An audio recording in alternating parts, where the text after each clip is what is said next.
अब ईर्या समिति, भाषा समिति, आदान भंड मत निखेवणा समिति और जो भी ऐसी 5 हमारी समिति है और 3 गुप्ती है, ये इसके साथ आप अगर ये धारण करके रह रहे हो तो आप गुप्त ब्रह्मचारी हो, बराबर?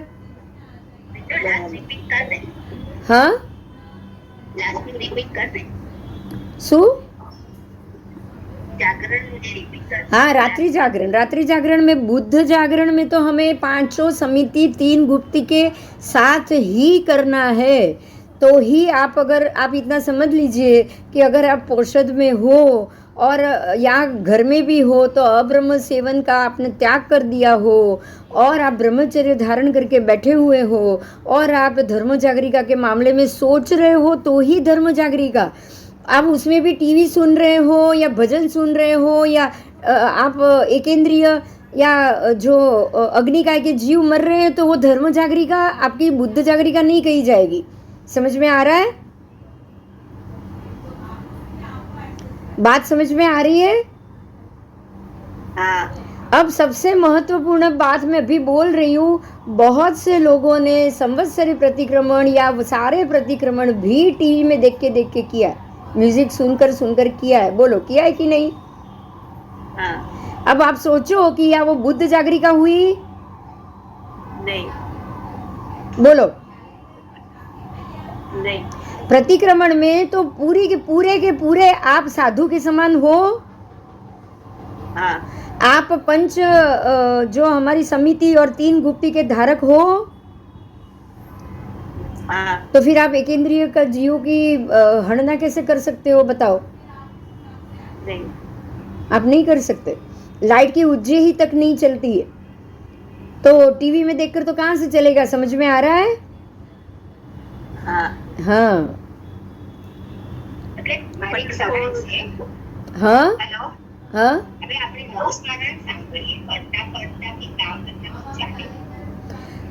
એટલે તમે નવસ્મરણ સાંભળો છો એ તો તમારું આગારવાળું થઈ ગયું, છૂટવાળું થઈ ગયું. એમાં તમે આજે, હા, એમાં તમે એકેન્દ્રિયની હિંસામાંથી બહાર નથી નીકળ્યા. ચોપડી ખોલીને વાંચો એના કરતા. હા, પણ તો પણ એટલે જે ટાઈમ નથી ને એ તો છે ને કે આપણે બુદ્ધ જાગરણ નથી કરી રહ્યા.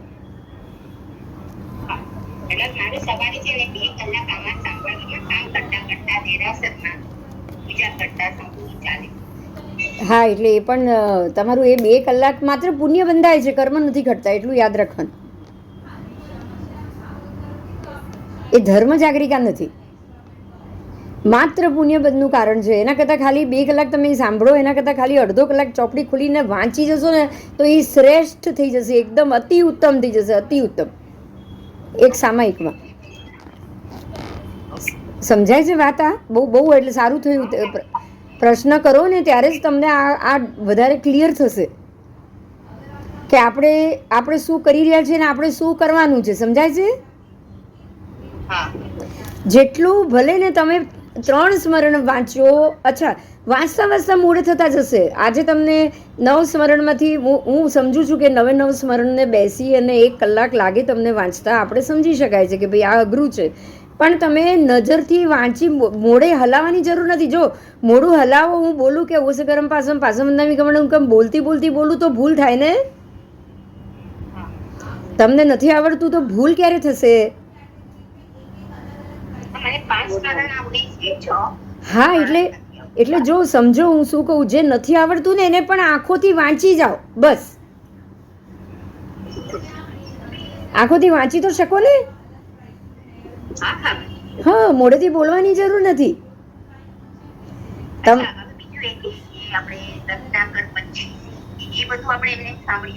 હા, એટલે તમે સાંભળો ના નથી, પણ તમે એટલું સમજી લેજો કે તમે જે કંઈ પણ મ્યુઝિક સાથે ને એના સાથે આપણે સાંભળીએ છીએ, મોબાઈલથી સાંભળીએ છીએ, એ બધામાં તમારા એક ખાલી અગ્નિકાય નહીં, ઇલેક્ટ્રિક વાપરવામાં તો બધા 5 એકેન્દ્રિયોની અત્યારનો દોષ લાગશે. 6 કાય, ષટકાય પણ આવી ગયું એમાં. એનું કારણ સમજો. આ બહુ મહત્વની વાત છે. મ્યુઝિક અથવા મોબાઈલ અથવા સ્પીકર અથવા ટીવી અગ્નિકાય જ્યારે પણ વાપરો છો, અગ્નિ બને છે જ પાણીમાંથી, રાઈટ?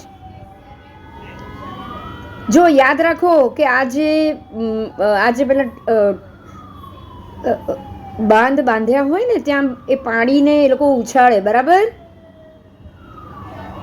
જ્યાં આગળ બાંધ બાंधे છે कि नहीं पानी भेगू કરીને,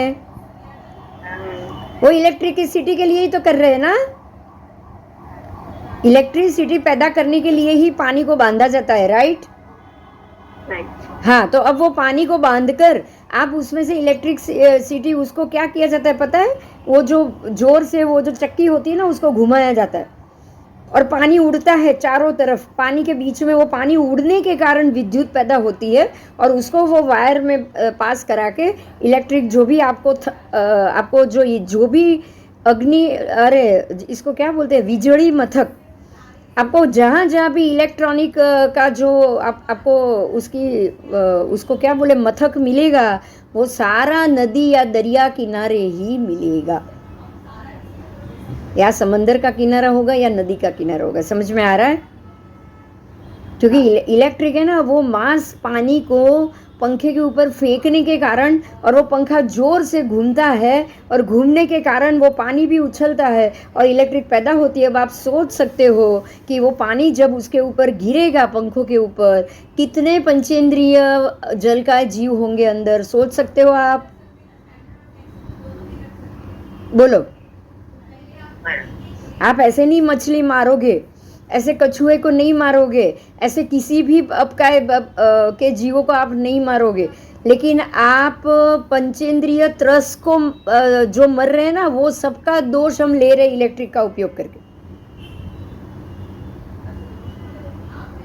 चाहे फिर वो मोबाइल हो, ट्रेन हो, इलेक्ट्रिक गाड़ी हो, बैटरी चार्ज वाला कोई भी चीज़ हो, आप इतना समझिएगा कि आप मात्र इलेक्ट्रिक पानी वापरोगे तो खाली अपकाय के जीव मरेंगे, लेकिन इलेक्ट्रिक का उपयोग जिसने भी किया, चाहे वो लिफ्ट हो या कुछ भी हो, आप उसमें सटकाय जीव की विराधना करते हो। तो आप इतना समझो कि मैं 1 घंटा या 2 घंटा म्यूज़िक या मोबाइल के ऊपर अगर मैं नवस्मरण कर रही हूँ, तो मैं 2 घंटे तक कितने सटकाय जीवों का पाप भोगूंगी, सोच लो आप। ये हमको नहीं पता है, लेकिन हम इनडायरेक्टली ये काम कर रहे हैं। डायरेक्टली तो हम नहीं कर सकते ना। डायरेक्टली तो अगर कोई मछली को पकड़ के वो मछुआरा बाहर वो तड़प रही होगी ना, तब भी हम तड़प जाएंगे। बोलो, तड़पेंगे कि नहीं? हाँ। उसको देख के भी रुआड़े खड़े हो जाते हैं, मछली को मरते हुए देखते भी हमको, और हमको पता ही नहीं है कि ये इलेक्ट्रिक यूज करके हम कितने जलचर जीवों का घाण निकल रहा है उसमें। बताओ, हाथ तो जोड़ नहीं सकते, बाधा तो ले नहीं सकते इसकी, क्योंकि यूज हमको करना ही करना है। बराबर बराबर। जैसे हम अभी भी सुन रहे हैं, देखिए अभी भी हम इलेक्ट्रिक का ही उपयोग कर रहे हैं, तो हम पुण्य कमा रहे हैं, हम ज्ञान ले रहे हैं, लेकिन ऐसा मत सोचिएगा कि इससे हमारे कर्म घट रहे। ये तो आगार धर्म की छूट है, तो हम इतना भी कर सकते हैं ना। साधु महात्मा तो ये भी नहीं कर सकते। बराबर। उनको तो सुनना होगा तो वो सुन भी नहीं सकते, सुन भी नहीं पाएंगे। और अब आप ये सोचिए, जितने भी साधु भगवान ये टीवी पे आना या इसके ऊपर आना और अपने अपने रिकॉर्डिंग रखना और जो रिकॉर्ड कराना है, और उनके निमित्त से अब चाहे लोग सुने, ये निमित्त पकड़ के अगर जो इसमें चल रहे हैं, वो भी खाली पुण्य ही कमा रहे हैं ना। हाँ, आप सोच लो भी। आज भी 25% महात्मा होंगे जो इलेक्ट्रिक का उपयोग करेंगे, 75% महात्मा मोबाइल तक का उपयोग नहीं करते हैं। बोलो, करते हैं क्या? बताओ। नहीं। व्याख्यान रिकॉर्ड की तो बात ही नहीं आएगी ना उनके। नहीं। हाँ, आपको अच्छे भाव मिल सकता है, आर्य भाव मिल सकता है, जैन भाव मिल सकता है, जैन नॉलेज आप इकट्ठा कर सकते हो, लेकिन आप ये सोचो कि मेरे कर्म क्षय हो ना, क्योंकि आप तो विराधना का कर्म बढ़ रहा है आपके ऊपर। बढ़ रहा है कि नहीं? बताओ। बढ़ रहा है। हाँ, ये कब काम आएगा? अभी जो आपने उसको स्टोर किया है, जिस दिन आपने पोषित किया, आप ये सारी चीज याद करोगे ना। हाँ मेमोरी में पड़ा हुआ है, अब उसको खाली याद करोगे आप, है ना? हाँ आप उसको याद करोगे बस। आप ये सोचिए कि श्रीपाल राजा ने अपनी श्रेणिक राजा ने अपनी जिंदगी में बहुत सारे हरणों का सबका शिकार किया था, उन्होंने ऐसे ही अपना राजवीपना भोगा है। तीर्थंकर नाम कर्म तो बहुत ही उनका अभी 2 ही भाव बाकी होगा और उत्कृष्ट पुण्य उस समय किया उसका ही उनको मिला, राइट? राइट। बाकी तो उन्होंने पूरी जिंदगी में तो कोई धर्म या आचरण नहीं किया है, तो अब वो नरक में बैठ के क्या याद करेंगे बताओ? जो उन्होंने किया है वही याद करेंगे। आप समझ रहे हो? तो इसलिए वो नरक में गए। अगर मान लो कि उन्होंने धार्मिक क्रिया या ज्ञान लिया होता ना सिर्फ, तो वो मनुष्य भाव लेते कि नहीं, एक भाव के लिए भी लेते। आप समझ रहे हो मैं क्या कहना चाह रही हूँ? नरक में तो नहीं जाते ना। नहीं। अब ये तो कोई त्रिपुरुष वासुदेव तो थे नहीं, नहीं। हाँ, कि नरक में जाने की जरूरत पड़ती। उन्होंने श्रीपाल सैनिक राजा बनके शिकार और राज्य कारभार और लड़ाई और यही सब ज्यादा किया है ना। हाँ, परमात्मा के प्रति भक्ति थी, भाव उत्कृष्ट थे, तो उन्होंने तीर्थंकर नाम कर्म बांध दिया, क्योंकि होगी जीव की क्षमता भी उतनी उत्कृष्ट होगी। पर जो वो भाव में जो किया उसके लिए आज वो नरक में गए हैं, तो नरक में अब वो क्या याद करेंगे आप सोचो। अपने पूर्व भाव के ये कर्मों को याद करके पीड़ा भोगेंगे, पर भोगेंगे इसलिए संभाव में इसलिए रहेंगे कि उनको पता है कि ये मैंने किया है इसलिए भोग रहा हूँ, राइट? राइट। हाँ, तो हमको है ना ऐसी चीजों को अपनी मेमोरी में लेके जाना कि जितना हो सके उतना है। आपको जैसे 2 घंटा आप ऐसे ही उसको सुन रहे हो, अच्छा होगा कि अगर आप आधे घंटे के लिए उसको खोल के बैठ जाओ बस, बराबर? बराबर। चल आगे जाऊं, बोलो कोई प्रश्न? अब है ये अबुद्ध जागरण, तो यही 5 समिति 3 गुप्ती रहित, बराबर? और आप गुप्त ब्रह्मचारी ना हो, नहीं हो, और ये अबुद्ध सर्वज्ञ। देखिए यहाँ अभी भी महात्माओं के लिए है जो केवली नहीं है। बुद्ध का अर्थ यहाँ केवल ज्ञान ज़्यादा लिया हुआ है। वही 5 समिति और 3 गुप्ती के आराधक ही श्रमण भगवान, लेकिन केवली ना हो। समझ में आ रहा है? केवली सर्वज्ञ नहीं है, लेकिन वो अभी भी जो 5 समिति और 3 गुप्ती की आराधना तो कर ही रहे। आराधना तो नक्की है, आराधना के बगैर तो ये आपका जागरण का ही नहीं जाएगा, बराबर? बराबर। हाँ, पर वो मात्र सर्वज्ञ नहीं है, इसलिए अबुद्ध जागरण। अबुद्ध जागरण बहुत इजी हो गया। बुद्ध जागरण सर्वज्ञ केवली भगवान जो बुद्ध स्वयं बोधि बन चुके हैं और उनको बोधि ज्ञान प्राप्त हो गया है, उनकी जागरी का बुद्ध जागरण। और जिनको बोधि ज्ञान प्राप्त नहीं हुआ, ऐसे साधु जो अब बोधि ज्ञान प्राप्त करेंगे, जो अभी छद्मस्थ में विचर रहे हैं, ऐसे महात्मा कि जो 3 गुप्ती और 5 समिति का पालन करके, ब्रह्मचर्य का पालन करके अच्छी तरह से अपना श्रमण धर्म को निभा रहे, बराबर? बराबर। तो ये हो गया अबुद्ध जागरण। अबुद्ध जागरण का अर्थ अशुभ नहीं समझना, ठीक है? अब आ रहा है साधु के लिए, तो दोनों हो गया। अब श्रावक की बारी आएगी। हाँ, तो श्रावकों के लिए सुदक्षु यानी कि सुदर्शन जागरी का क्या नाम? सुदर्शन जागरिका। हाँ, सुदर्शन जागरिका। इसको श्रावकों के लिए सुदर्शन जागरिका का नाम दिया गया है। अब वो कौन से श्रावक होने चाहिए? तो जो जीव अजीव आदि 9 तत्वों का जानने वाला हो, बराबर? जीव अजीव 9 तत्वों का जानने वाला, और जो 12 व्रतधारी श्रावक, जो 12 व्रतों का, अपने श्रावक के 12 व्रत उसने लिए हैं, 11 परिमा का वो जानकार है, और वो भी अपने हिसाब से अपने तरीके से जीव हिंसा, जो 1.25 जीव जैना है, उसका वो धर्म का पालन कर रहा हो, ठीक है? तो उसको सुदर्शन जागरिका कहा जाता है। तो इस प्रकार से 3 प्रकार से ये जागरिका होती है। बराबर। हाँ, तो जो जीवादि पुण्य पाप को समझने वाला हो, उसके फल को जानने वाला है, ऐसा सम्यक दृष्टि श्रवणोपासक, अगर वो सम्यक दृष्टि नहीं है तो उसकी तो जागरिका ही नहीं है ना, मौज मजा है। बोलो, है कि नहीं? है, सम्यक दृष्टि भी तो होना चाहिए ना, वो कि नहीं? होना चाहिए। होना ही चाहिए। ऐसे ही खाली सुन के या ऐसे ही बैठे बैठे कुछ कर लिया, बैठ लिया, टीवी देख लिया, फोन खोल दिया, ये काम कर लिया, तो वो कोई जागरिका नहीं है ना? हाँ।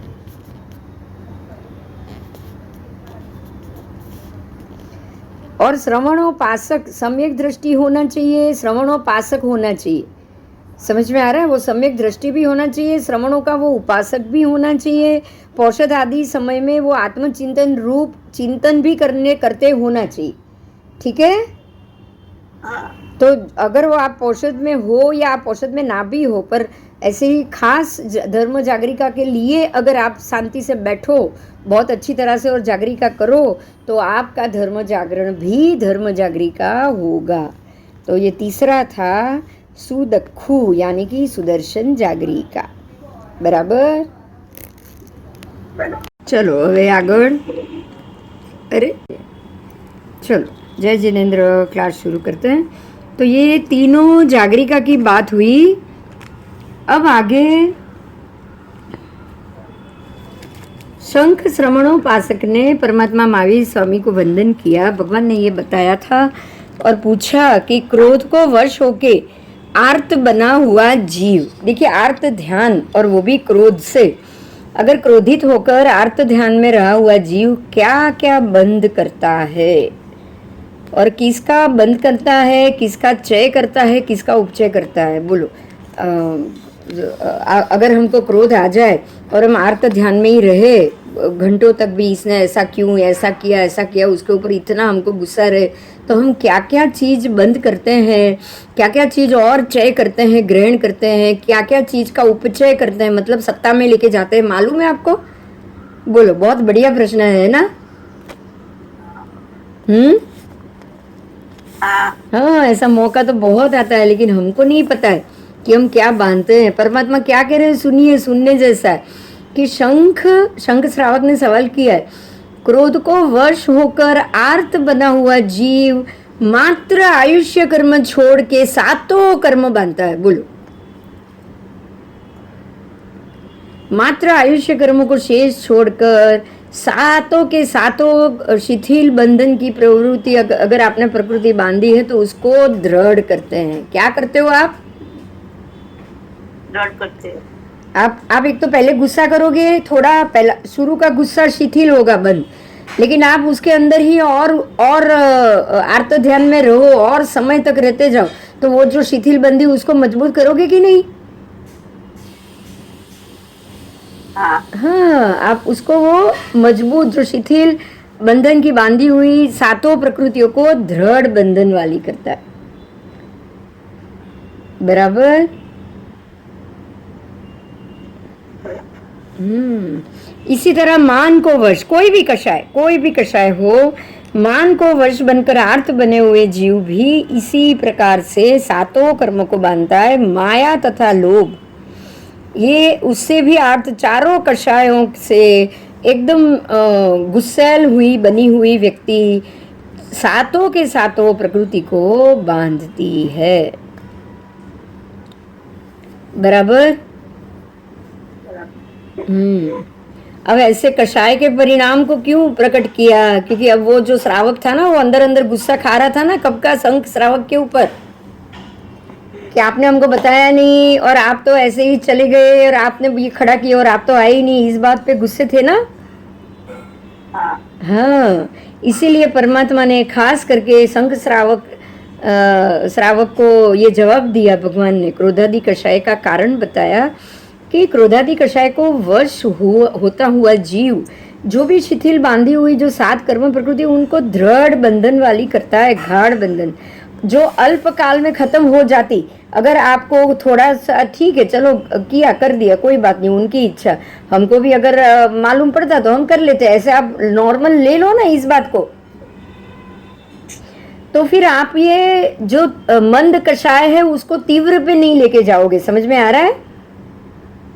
हाँ। लेकिन आप तो और चिल्लाते रहो, बोलते रहो, उनको बुरा बताते रहो, तो आप ये सारी जो स्थिति है सातों कर्म की उसको चिकट बनाते हो, दृढ़ बनाते जाते हो, दृढ़, बराबर। अल्प प्रदेशी को बहु प्रदेशी करता है। देखो ये हर तरीके से होगा, द्रव्य, क्षेत्र, काल, भाव, चारों से द्रव्य से कर्म और लगेगा। अल्प प्रदेश को आप बहु प्रदेशी करोगे, समझ में आ रहा है?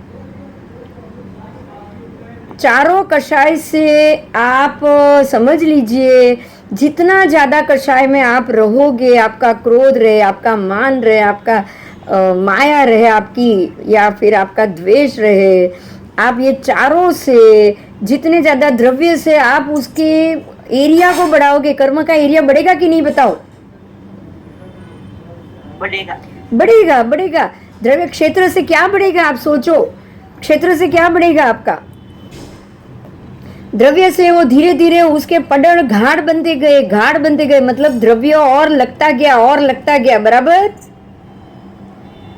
कर्म जो पतले पतले हल्के से पड़ में था उसकी जगह वो और तीव्र होता गया, तो वो और दृढ़ता से लगता गया, वो था आपका द्रव्य कर्म। अब आप क्षेत्र की बात करोगे तो आत्मा के क्षेत्र प्रदेश और बढ़ते गए, और बढ़ते गए, आपका कर्म तीव्र होता जा रहा है। आप यहाँ तक कि अगर सामान्य एकाध भव में खत्म होने वाला था, अब वो नारकी तक पहुंचा देगा आपको। पहुंचाएगा कि नहीं बताओ? पहुंचाएगा कि नहीं? हो जाएगा। अब आप काल को देखो, काल समय को देखो, समय। अब आप क्या कर रहे हो, उसको और तीव्र कर रहे हो, और तीव्र कर रहे हो। तो जो आपका, और भाव के साथ, भाव भी देखो तो जो क्षरक्षम का भाव था, जो आपका संकित था, उसको आप खत्म कर रहे हो, या मतलब आया ही नहीं है, और द्वेष में हो तो मिथ्यात्व को और गाढ़ा कर रहे हो कि नहीं बताओ? अनंत अनुबंधी तक ये पहुंचा कि नहीं? पहुंचेगा ही। आपको तो संजयवलन में था, तो काल कहाँ तक ले गया उसको? संजयवलन का मतलब क्या है? सुबह आपने अभी कर्म बांधे और 10 मिनट में उसको खंखेर के निकाल दिया, सामयिक प्रतिक्रमण में भूल गए, उसको प्रायश्चित कर लिया, तो संजयवलन था ना? हाँ। सुबह लगा, शाम को निकल गया, उसकी जगह क्या हुआ बताओ? अनंत अनुबंधी। इतना गुस्सा, इतना गुस्सा, और आपने उसको इतना गाढ़ा कर दिया कि अभी अनंत अनुबंधी, अब तो ये आपको नरक गति में लेके जाएगा। यही तो किया था श्रेणिक राजा ने। जीव तो मार दिया, लेकिन मैंने एक तीर से 2 मारा। देखो कैसे मरा, देखो सामने कैसे, वो एक ही तीर से देखो मैंने कैसे उसको आड़ा चलाया कि दोनों जीव मर के बाहर आ गया। तो ये क्या हुआ बताओ? मान था ना ये? मान, और ऊपर से जीव हिंसा, ऊपर से आप उसको चारों तरह से उन्होंने प्रदेश, देश प्रदेश सब बढ़ा दिया कि नहीं? द्रव्य, क्षेत्र, काल, भाव चारों से बढ़ा दिया कि नहीं उसको? बढ़ा दिया। तो आयु भी बांध लिया, उन्होंने तो 8 बांध लिया। यही एक ही कर्म से नारकी बांधी ना? हाँ। एक ही कर्म से नारकी पुष्टि हो गई, नारकी के योग्य ये एक ही कर्म इनफ है। और आप तो अनंत अनुबंधी बांध रहे हो। ऐसे तो बहुत सारे जीव है जो ये जो अर्जुन माली जैसा या कोई और साथ साथ हत्या रोज करता था। बहुत सारे ऐसे जीव होंगे कि जो रोहिणी और चोर जिसको भी देखता उसको मार देता था, बराबर याद है? हाँ। रोहिणी और चोर अगर किसी को पता चल जाए तो उसका खून कर देता था कि किसी को बता ना दे, जिंदा नहीं रखता था उसको। ऐसा चोर उसी भव में मोक्ष चला गया। सोचो आप, अनंतानु नहीं बांधा है उसने, ऐसा करते हुए भी उसकी कोई मंशा नहीं थी कि मुझे जो देख ले वो उसको मैं मार दूं, पर अगर कोई देख लेता है तो इसको मरना पड़ेगा, ऐसा सोच के मार रहा है। समझ में आ रहा है? मार के उसको खुशी नहीं मिल रही है। फर्क है ना दोनों में? हाँ, दोनों में बहुत बड़ा फर्क है।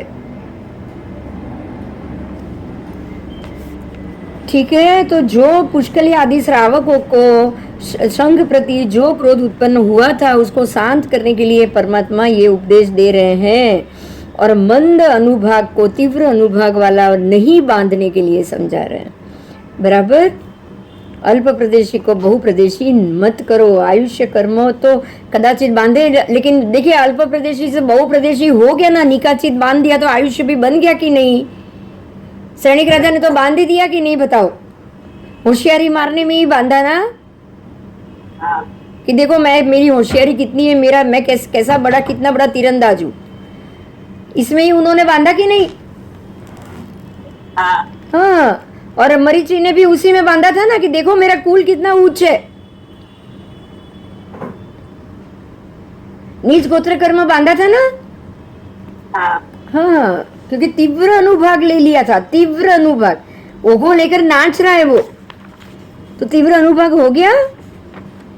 हाँ हाँ, ठीक है। और असाता वेदनीय ना वारंवार उपार्जन करते हैं। अगर आप सोच लो कि अगर आपने ये इसके जो अनुभाव जो है, तीव्र अनुभाग सब बढ़ा दिया, तो अब असाता वेदनीय का बार बार आपको अनुभव आएगा कि नहीं? श्रेणिक राजा एक ही कर्म के कारण अभी बार बार असाता भोग रहे कि नहीं भोग रहे? भोग रहे। ठीक है। तो अनादि अनंत चतुर्गति संसार में बारंबार भ्रमण करोगे। अगर आप इससे बाहर ही नहीं आए तो क्या होगा ये बता दो। चलो, हम लोग अभी तक शायद आए ही नहीं, तभी घूम रहे हैं, राइट? खुद की ही बात करेंगे। हम लोग नहीं निकले होंगे तभी घूम रहे हैं ना। हाँ, तो अब तो सुनना है ना ये बात, परमात्मा की बातें अब सुननी है कि नहीं? अब तो सुननी है, अब नहीं करना है ऐसा, अब ऐसा कुछ नहीं करना है। तो ये चारों कषाय का फल, कषाय संसार की वृद्धि, एक ही शब्द, कष का अर्थ क्या हुआ? संसार। कष का मतलब संसार, और आय का मतलब वृद्धि। कषाय का दूसरा अर्थ ही संसार वृद्धि है। बोलो, अब चाहिए क्या? संसार में रहना है क्या? बताओ। नहीं।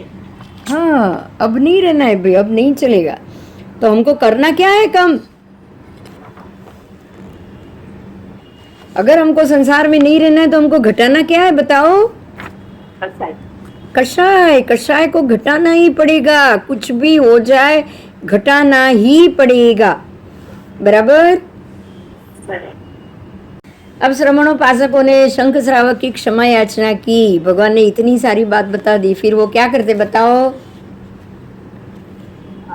हाँ, भगवान पक्ष ले हमारा। ऐसे हमारी रात्रि जागरण होनी चाहिए कि नहीं? बताओ। अगर इसने रात्रि जागरण सच में नहीं की होती तो क्या भगवान पक्ष लेते? नहीं लेते।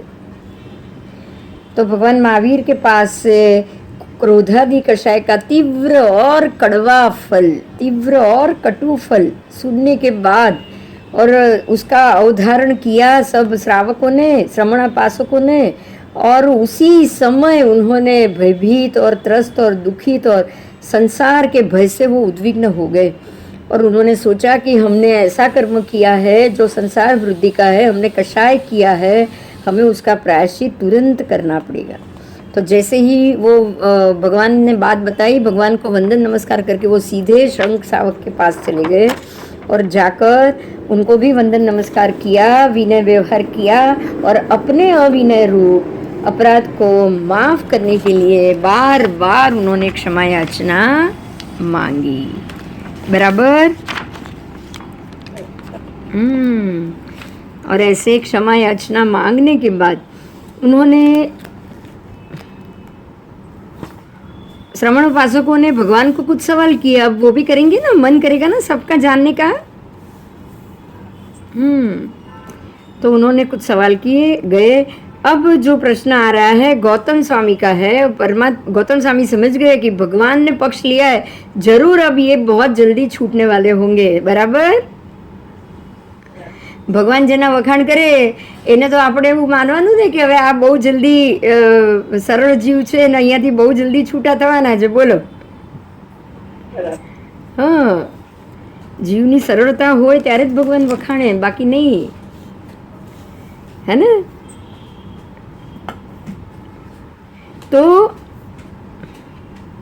अब गौतम स्वामी ने सवाल पूछा कि हे प्रभु, क्या शंख श्रावक आपके पास प्रवज्य ग्रहण करने में सक्षम है, समर्थ है? तो परमात्मा ने कहा कि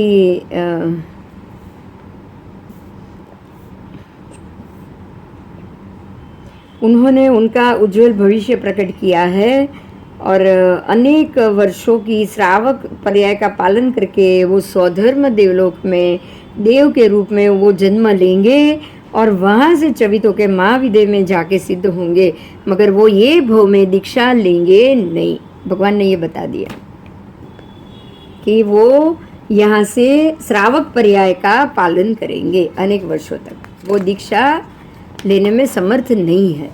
कोई ना कोई त्रुटि होगी ना, श्रेणिक राजा की तरह बोलो बराबर। अगर आपके उदय में दीक्षा नहीं है तो भगवान ही वो भी बता देंगे कि भैया आप दीक्षा नहीं ले सकते ये भव में। मेरे को तो पूछने का बहुत मन है, आपको है क्या?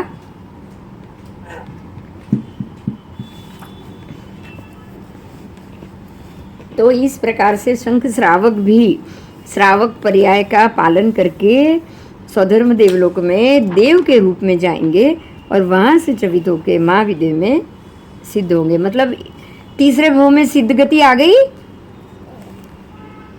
ये उतने तो उत्कृष्ट थे ही कि तीसरे ही भव में उनको मोक्ष मिल जाए। तो इस प्रकार से शंख श्रावक भी ऐसी उत्कृष्ट पौषध आराधना और ऐसे उत्कृष्ट जीव होने के कारण वो तीसरे ही भव में मोक्ष प्राप्ति को पाए। बराबर। चलो ये उद्देश्य खत्म हुआ, अब उसके बाद वाला उद्देश्य ले रही हो।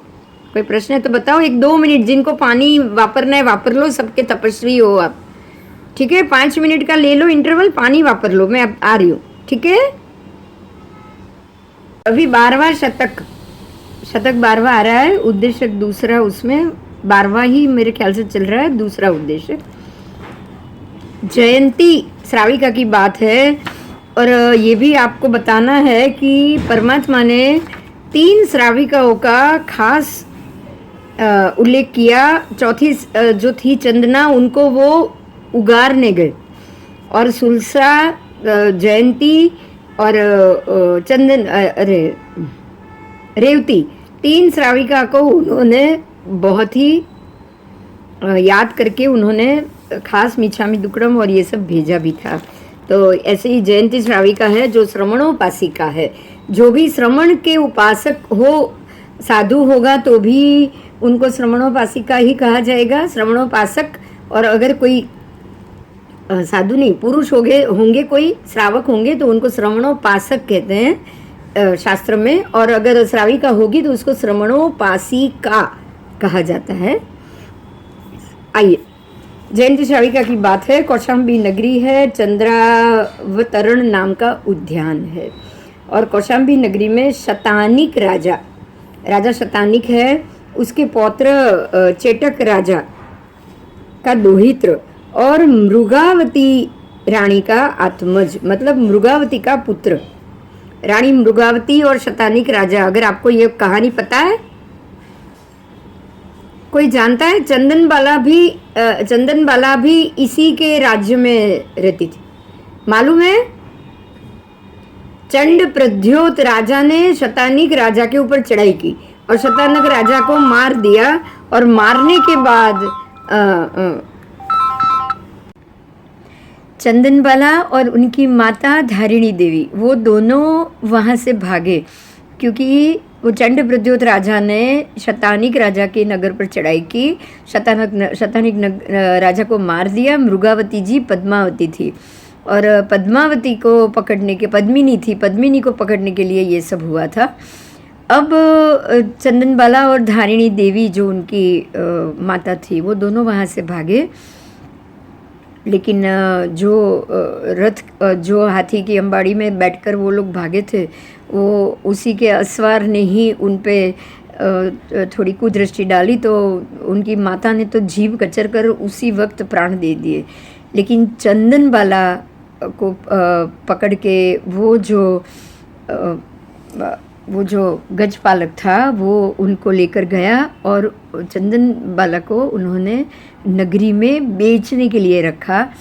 मुला सेठ वहाँ से गुजर रहे थे। सेठ मुला सेठानी और जो सेठ है वो वहाँ से गुजर रहे थे। सेठ ने चंदन बाला को देखा और वहाँ से खरीद कर अपने घर ले आए और उसको एक वहाँ बिठाकर वो गए और बोले कि तुम यहाँ रहो, तुम मेरी बेटी की तरह मेरे नगर में रहो और तुम यहाँ रहकर ही अपना जीवन निर्वाह करो। सेठ तो 2-3 दिन के लिए बाहर गाँव गए। सेठानी इसी बात के लिए राह देख रही थी, क्योंकि एक बार हुआ ये कि सेठ को हाथ धुलाते धुलाते चंदन के बाल बहुत लंबे थे और चंदना के बाल बीच में आ गए। वो सेठ का हाथ धुलवा रही थी और सेठ ने अपनी लकड़ी से उसके बाल को ऊपर उठा लिए और मुला सेठानी ने ये देख लिया। और ये देखने के बाद मुला सेठानी को लगा कि ये लड़की सेठ के दिल में अगर आ गई तो ये मुझे घर से निकाल देगी। तो जैसे ही सेठ बाहर गांव गए, वो राह देख रही थी, उसने चंदन बाला के सबसे पहले तो बाल ही मुंडवा दिए, क्योंकि उसको बाल पे ही ज़्यादा गुस्सा था। बाल मुंडवाने के बाद उसके हाथ पैर में बेड़ी डाल दी और उसको तहखाने में बंद कर दिया। सेठ 2-3 दिन के बाद वापस आए। 3 दिन के बाद आकर देखा कि चंदना नहीं है। तब उन्होंने इधर उधर देखा। मुला सेठानी भी, सेठ आए तो डर के मारे वहाँ से भाग गई थी, चली गई थी वो। और सेठ ने इधर उधर ढूंढते ढूंढते नीचे तहखाने में देखा तो चंदन बाला को 3 दिन के उपवास हो चुके थे, क्योंकि 3 दिन से वो भूखी प्यासी वहाँ नीचे बंद पड़ी हुई थी। और इस तरह से चंदन बाला को वहाँ से बाहर निकाल के सेठ बाकुला, उड़द के बाकुले पड़े थे, वो गाय के लिए लाए थे, वो उसके हाथ में थमा के गए कि मैं लुहार को बुला के तेरी बेड़ी कटवाता हूँ। जैसे ही सेठ इस तरफ गए, इस तरफ परमात्मा आए। महावीर स्वामी जो पाने के लिए घूम रहे थे, उनको तो अभिग्रह था। और अभिग्रह ऐसा था कि अगर कोई माथे मुंडी कन्या हो, हाथों में उसने बेड़ी पहनी हो और 3 दिन के उसके उपवास हो और वो कोई दासी के रूप में कहीं बेची गई हो, ऐसी राजकुमारी हो, तो मैं उसी के हाथ से, और उसकी आंखों में आंसू हो तो ही मैं उसके हाथ से पारणा करूँगा। परमात्मा 5 मास और 25 दिन से घूम रहे थे, उनको अपना अभिग्रह पूरा हुआ नहीं दिख रहा था। परमात्मा यहाँ आए और चंदन बाला को देखा। चंदन बाला भी बहुत खुश हो गई कि चलो मुनि राजा आए हैं, मैं उनको भोराती हूँ। अब वो तो हंसने लग गई। एक ही चीज़ की कमी थी, भगवान को लगी कि अरे ये तो हंस रही है, मेरे तो अभिग्रह में रोती हुई कन्या होनी चाहिए। भगवान तुरंत मुड़ के वापस गए। जैसे ही भगवान मुड़ गए वापस जाने के लिए, अब चंदन बाला रो पड़ी कि मैं ऐसी अभागी हूँ कि मेरे हाथ से आप अन्न भी नहीं ले रहे हो। भगवान को अभिग्रह में एक ही चीज़ की खामी थी, वो थी उसके आंसू। परमात्मा वापस आए और परमात्मा ने आहार लिया, और जैसे ही परमात्मा ने आहार लिया तुरंत ही पंचदान की घोषणा हुई, क्योंकि पंच दिव्य प्रकट जाते हैं और परमात्मा के जब भी आहार होते हैं तो पंच दिव्य की वर्षा हो जाती है। पंच दिव्य की वर्षा तो हुई, देव दुदुम भी बजी, सोनैया का भी बारिश हुई और चंदना के वापस सिर पे बाल भी आ गए, वापस वो राजकुमारी बन गई। लेकिन चंदन बाला ने परमात्मा के पास उसी क्षण दीक्षा ले ली। तो ये थी चंदन बाला की बात। और ये चंदन बाला की शिष्या बनी मृगावती जी, जो चंड प्रद्योत राजा की पत्नी थी, जो पद्मिनी थी, और उसी शतानिक राजा की पत्नी थी और पद्मिनी थी, और उसी को हड़पने के लिए चंड प्रद्योत राजा ने उनके ऊपर चढ़ाई की थी। अब चंड प्रद्योत को हाथ में ना आए, राजा को तो उसने मार दिया था, शतानिक राजा को तो, इसीलिए मृगावती वहाँ से भाग गए थे और वो छुप गए थे। परमात्मा महावीर स्वामी के पास चंदन बाला आए, चंदन बाला ने दीक्षा ली तो उन्हीं के हाथ नीचे मृगावती ने भी दीक्षा ले ली। इस प्रकार से मृगावती जी और चंदना जी दोनों गुरु शिष्या बने थे। तो आज ये जो बात आई यहाँ पे हमारे, तो इसके लिए मैंने ये आपको बताया कि मृगावती जी और चंदना जी की क्या बात है। अब अगले क्लास में कल हम क्लास करेंगे। आज थोड़ा लेट भी हो चुका था तो जल्दी बंद कर दिया है, तो मैं आपसे विदा लेती हूँ जी। जय जिनेंद्र, कल अपने टाइम पे वापस लेक्चर हो जाएगा। जय जिनेन्द्र।